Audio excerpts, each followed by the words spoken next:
Okay, ito na po tayo. Dito naman po tayo sa hari ng fake news. Sino ba yan? Ang China na nagbabalita po na tinulungan daw po nila ang Pilipinas. Ang tigas naman ng mukha nyo. Nilinaw ng Philippine Coast Guard na hindi humingi ng tulong sa China ang mangingisdang Pilipinong naglayag sa West Philippine Sea. Siyempre, hindi po yan papaniwalaan ng DDS. Ang papaniwalaan po ng DDS yung China. Kaya nga po pinost nila, di ba, yung mga barataes at siyempre yung ngongo. Ang sabi nila, buti pa yung China tumutulong daw. Kung ganito lang daw ang China, mga tarantanga. Ang bobo nyo talaga sa logic, mga banatae at mga ngongo. Anak ka ng po. Diba? Pinost nila yun. Kung di ba naman kayo bobo, saan ba nagbigay ng tubig? Sa West Philippine Sea, sa exclusive economic zone ng Pilipinas. Kahit magbigay sila ng tubig, mga tarantanga, nasasakupan natin yun. Ba't nandun sila? Bobo! Aray ko. Diba? Oh, ganun lang. Ganun magribat sa mga DDS na vlogger na tanga. Oh, ano argumento mo ngayon doon? Oh, ano argumento mo? Wala kaming pakialam sa tubig mo. Nandito ka sa teritoryo namin. Oh. Anak ka ng po.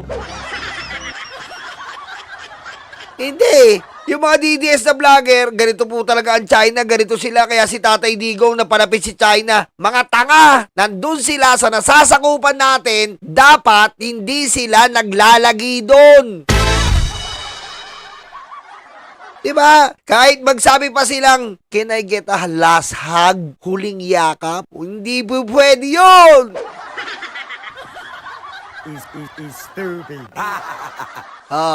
Diretso! Noong Pasko, sa video na inilabas ng Ano? Chinese Embassy, inabutan ng barkong pandigma ng China ng biskwit at tubig ang mangingisdang Inabutan! Okay, inabutan. Pero ang tanong, nasang nasasakupan silang kupal sila? Nasa atin. Ha? Hindi nila pwedeng gawin yan kahit tulong. Tapos yung magsasaka nakalagay, help me, planado. Anak ka ng po.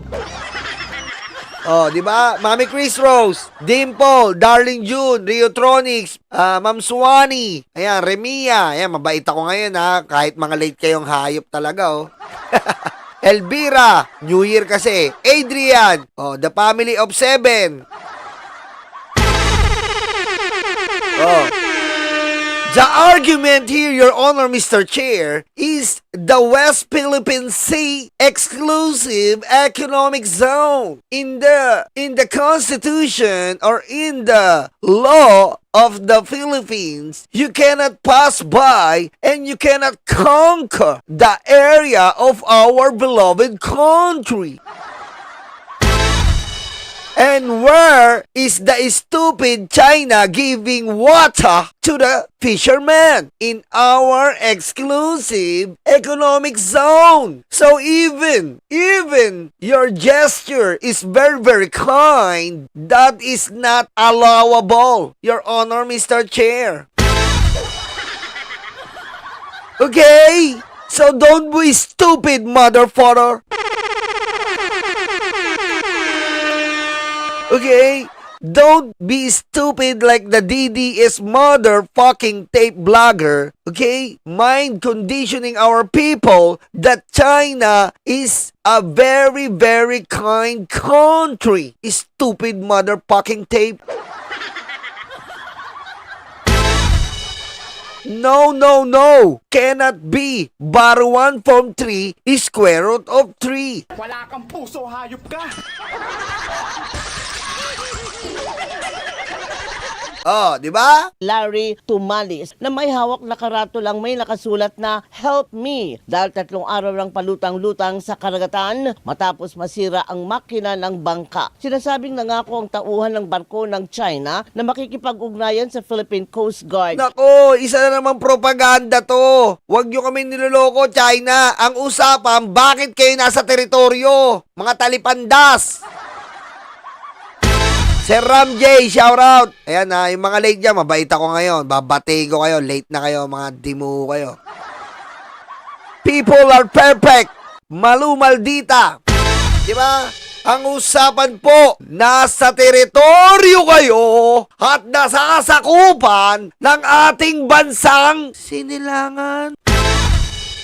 Sino lang po ba ang kailangan sa nasasakupan ng ating bansang sinilangan? Ang ating sarili lamang o ang Pilipino lamang ang dapat nakatapak sa lupang ating kinagisnan. Kahit ano pang pagduduldol, kahit ano pang panunuol, kahit ano pang kabaitan, iudiputan, leche plan de bagong taon na, hindi yan dapat uubra dahil kayo ay mananakop, talipandas, mga inutil, mga sakim. Ha? Yan ang mga Tagalog. Alam naman tayo dito eh. English, Tagalog, version, Chinese, Giyomi. In Chinese, Shona, Shuna, Kunaman, Philippine, Shona, Fisherman, Chukamana, Game, Dikabara, Chikare,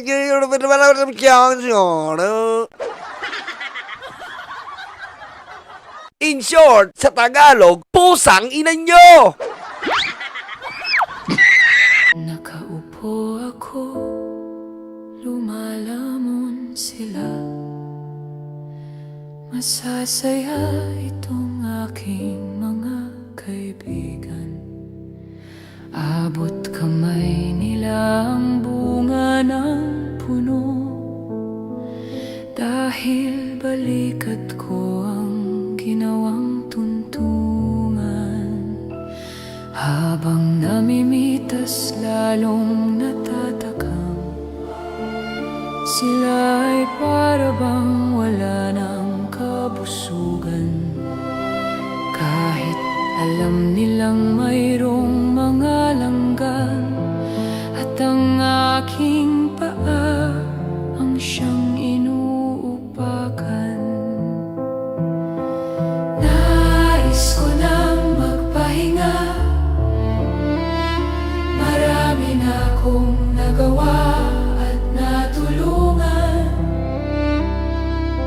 Ako'y labis na nag-aalala, baka ang puno ay tuluyan ng maubusan ng bunga.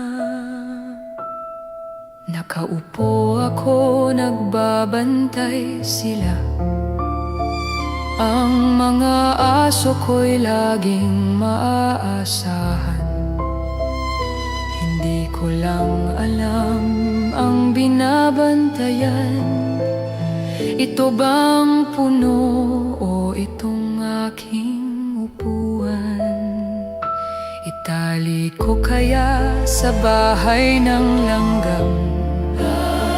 Maglilingkod ba o maghahari-harian?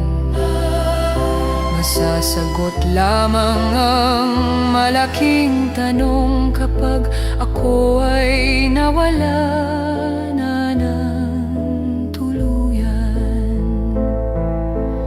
Nais ko nang magpahinga, marami na akong nagawa at natulungan. Ako'y labis na nag-aalala, baka itong mga aso ay maulol at magwala.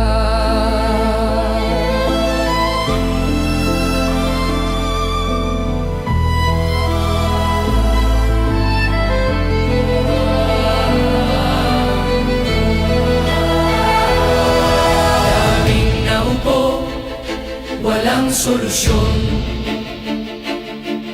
Daming nangako, naging ilusyon.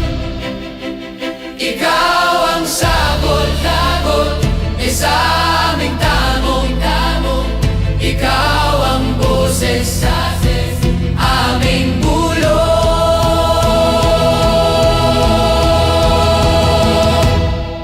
Nilalait ka at sinisira ng kinakaya mo para sa bayan. Ikaw ang aming tagumpay, bonbon, walang kapantay. Nilalait ka at sinisira ng kinakaya mo para sa bayan. Ikaw ang aming tagumpay, bonbon, walang kapantay. Ang mga sugat, ikaw ang lumunas. Saradong isipan, ikaw ang nagbukas. Bayan, inuna mo, hindi banyaga.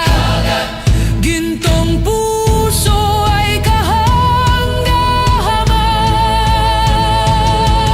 Nilalait ka at sinisira ng kinakaya mo para sa bayan. Ikaw ang aming tagumpay, bonbon, walang kapantay. Nilalait ka at sinisira ang kinakaya mo para sa bayan. Ikaw ang aming tagumpay, bonbon, walang kapantay.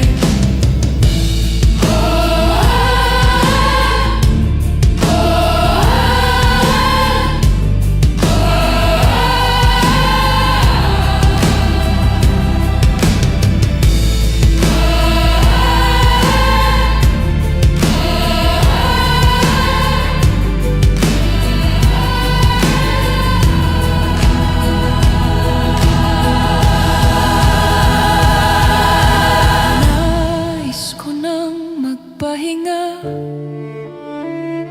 Marami na kong nagawa at natulungan. Ako'y labis na nag-aalala. Baka itong mga aso ay maulol at magwala.